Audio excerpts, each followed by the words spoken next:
There's a moment everyone's had, the phone call, the diagnosis, the sound from the other room that isn't right. And in that moment, before anyone says a word, everyone's eyes go to the same person. Not the loudest one. The one who doesn't panic. Here's the strange part. That calm doesn't feel natural.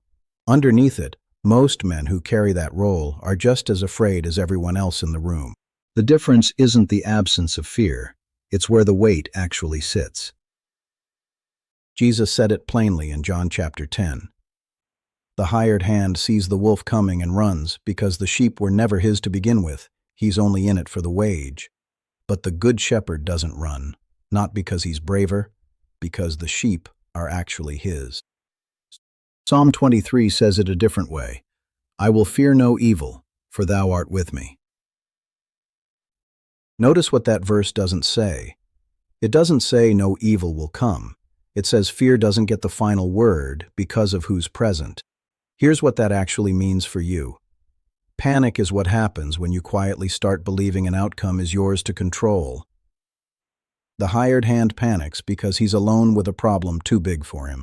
The shepherd doesn't panic, not because the wolf isn't real, but because he was never carrying that flock by himself in the first place.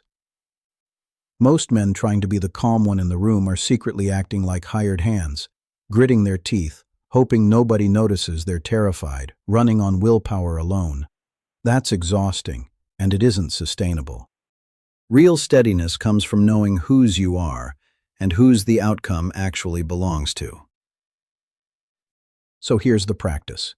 Next time the moment comes, the phone call, the bad news, the sound from the other room, before you react, take one slow breath and say this to yourself silently. This is mine to tend, not mine to control. That's the whole shift. Tending is your job. Controlling was never on offer. The wolf doesn't care whether you're brave, but the sheep don't need you to be fearless. They need you to stay.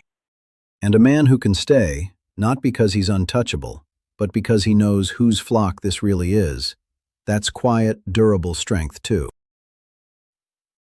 If this message helped you, subscribe for more leadership and life wisdom insights.